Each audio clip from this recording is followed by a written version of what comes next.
Most medication errors are totally preventable. We have previously discussed the techniques to use to minimize the risk of a medication error occurring. In this module, we will take a deep dive into the topic. Preventing most medication errors is in your hands. When you finish this module, the 5 rights plus 2 should be ingrained in your memory. Be able to recite, identify, and write them down. Then use them each and every time you supervise or administer medications. If I give you a scenario, you should be able to identify which of the 5 rights is being ignored and you're at risk of a medication error. I want you to understand the impacts of medication errors have on the health, safety, and well-being of the clients.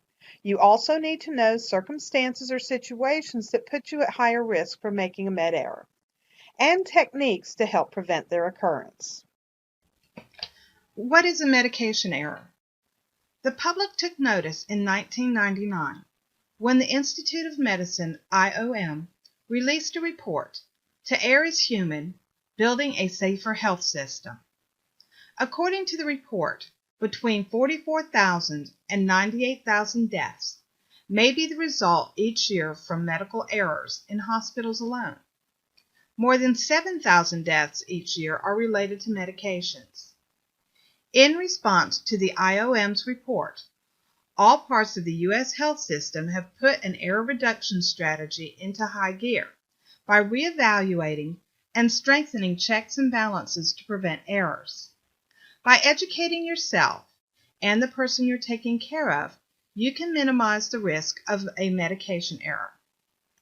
According to the Mayo Clinic article, Medical Errors, Cut Your Risks with These Tips, medication errors refers to the mistakes in prescribing, dispensing, and giving medications. A medication error can occur anywhere in the progression, from the doctor writing the prescription, the pharmacy dispensing the medication, and the caregiver administering the drug. Medication errors that cause harm are called preventable adverse drug events.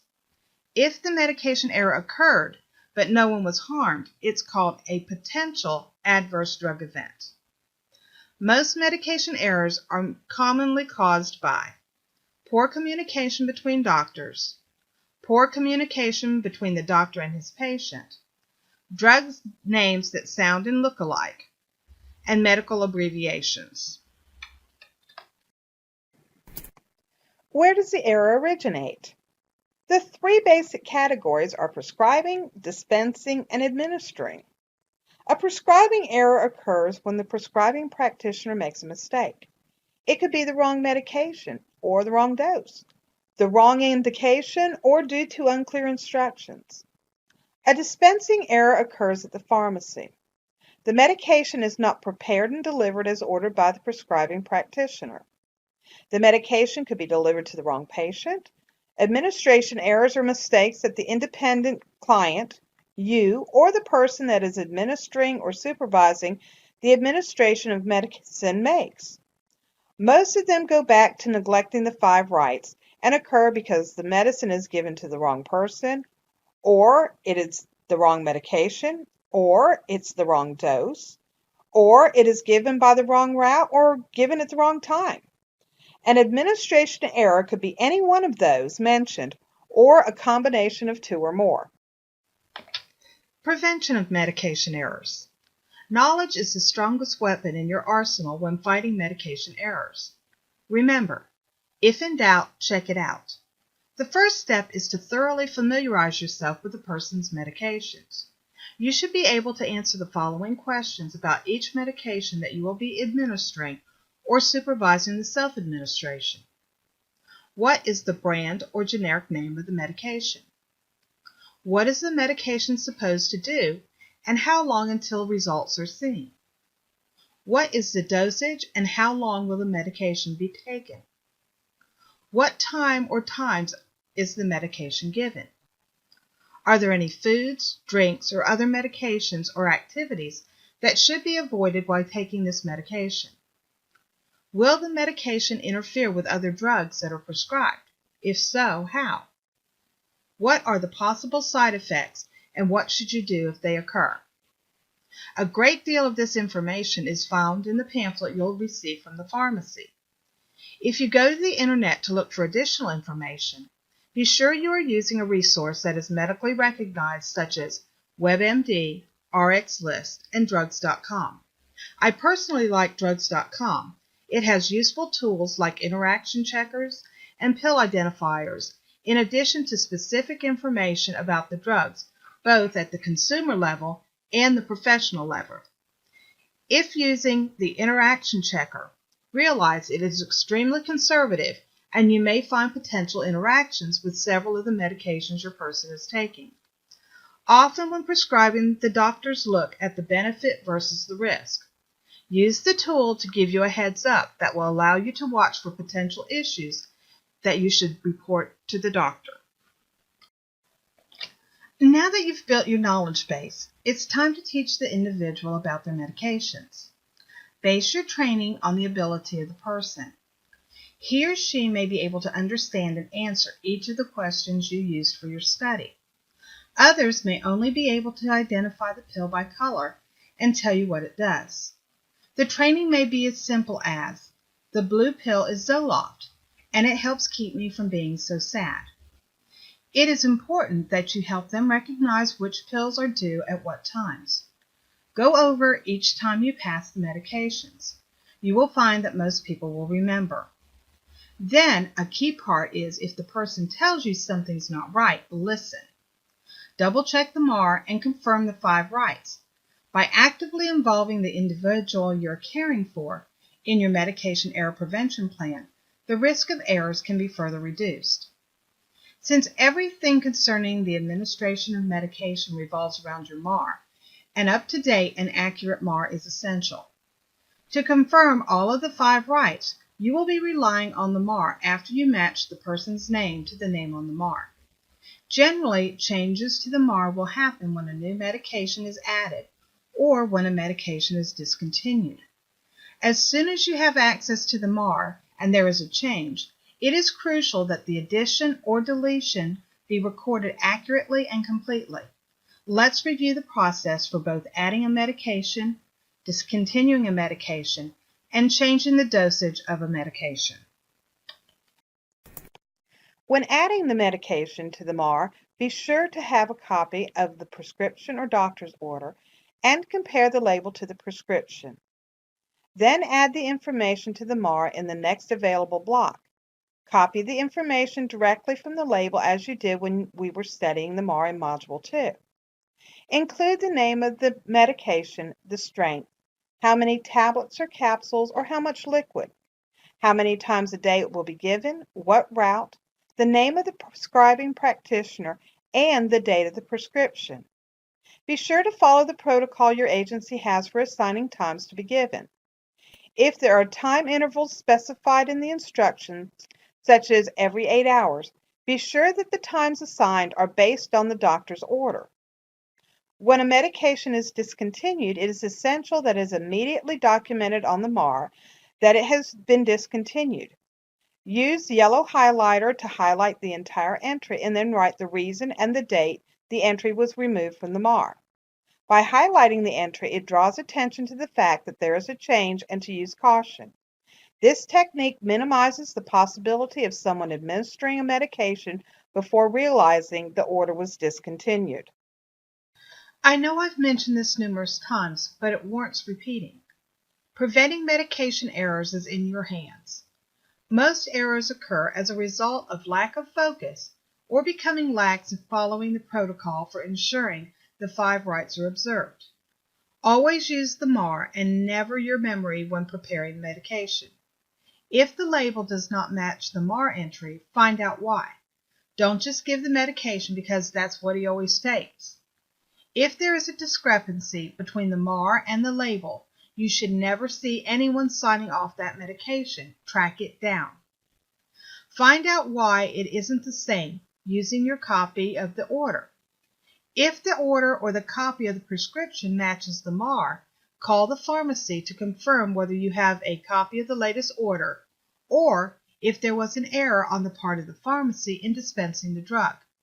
If the label and the order match, but the MAR entry is different, make the appropriate corrections to the MAR. What to do when a medication error happens. When a meta error causes a life-threatening event, such as difficulty breathing or anaphylactic reaction, immediately call 911 and begin the protocol you learned in CPR or first aid.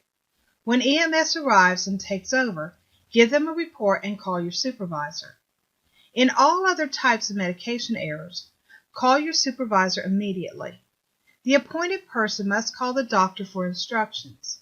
If the appointed person is not a nurse, this is one of the few times where he or she will take verbal instructions from the doctor over the phone. Remember to write the doctor's instructions exactly as he has given them and then read them back for clarification. It is crucial that you remind the doctor to fax the written instructions. Objectively document everything you do, including the people you spoke with, in your progress notes. Be sure it includes the interventions the doctor instructed you to do and the person's response to the intervention. A medication error report must be completed and submitted to APD within 24 hours of the discovery of a medication error. If the error involves the controlled substance count, the medication error report is due at 5 p.m. the next business day following the discovery of the error. Whenever there is a medication error, there should be a root cause analysis completed. This process is not used to place blame, but to look at the medication administration process and determine why the error happened, and then develop a correction action plan to help prevent similar errors in the future. Red flags for medication errors. Drugs with similar sounding names and people with similar names can be easy to confuse. Even different sounding names can look similar when written out rapidly by hand on a prescription. One of the things you should check when reviewing the medication information is the common uses for the drug. If the medication order doesn't seem right for the person's diagnosis, be sure to clarify the order with the doctor's office. An example of a potential mix-up is the medication ordered is Celexa, a selective serotonin reuptake inhibitor used to treat depression, but the medication dispensed is Celebrex, a non-steroidal anti-inflammatory used to treat arthritis. Always read the name on the MAR and the prescription label very carefully. There is only one letter difference between John Doe and Joan Doe, but there may be a world of difference between the medication each are prescribed. Overlooked allergies can pose a major hazard. Always be sure the prescriber is aware of the person's medication and food allergies. This oversight could be deadly. Did you realize that at one time a person who is severely allergic to peanuts could have an anaphylactic reaction to Atrovent or Combivent metered dose inhalers? The manufacturer has since removed the soy lecithin from these medications, and they are now safe for people with peanut allergies. Unclear or incomplete drug orders are errors waiting to happen. It is imperative that you clarify any written order that is not clear to you or seems incorrect. Never give a medication that has an ambiguous label or no label at all. If you are not familiar with a medication, or if it's been a while since you reviewed the drug information, look it up, reread the information concerning the purposes, how to give it, etc. If your written instructions leave out any of the following information, get a written clarification. The name of the drug, the strength of the drug, how many to give, how often to give it, what route to give it, clear special instructions if applicable. If the medication is PRN, what is it for, conditions where you would call the doctor, how long to take it, the maximum number of doses in a 24-hour period. Ambiguous abbreviations can lead to mix-ups and mistakes. Abbreviating drug names and instructions can be risky. A good example comes from the JACO Do Not Use list. Using the letter U for the word unit in an order for insulin. If the person administering the medication read the order, give 10 units of insulin sub-Q for blood sugar over 235, as give 10 cc's of insulin sub-Q for blood sugar over 235, the result would be deadly. Each cc or ml of insulin has 100 units of insulin. Therefore, 10 cc's would be 1,000 units of insulin. The dose is 100 times the amount ordered. Remember, you are not permitted to use abbreviations when making entries on the MAR. A familiar medication that has an unfamiliar appearance. Check it out and clarify that it is the correct medication. If the pharmacist says a manufacturing change, ask him or her to double-check whether he has received verification from the manufacturer. Document the discrepancy in appearance, your actions, and the pharmacist's response in the progress notes. High levels of stress lead to mistakes. You are carrying a great deal of responsibility for making sure the right person gets the right medication in the right dosage at the right time by the right route. If the environment is stressful and loud, if you are tired or emotionally upset, these are all situations when you should take a brief time out before administering or supervising the administration of medication. Take a big breath, focus on the task, double-check things before passing medications. Another alternative is to ask for help if available. By keeping common causes for medication errors in mind, you can minimize your risk of making them.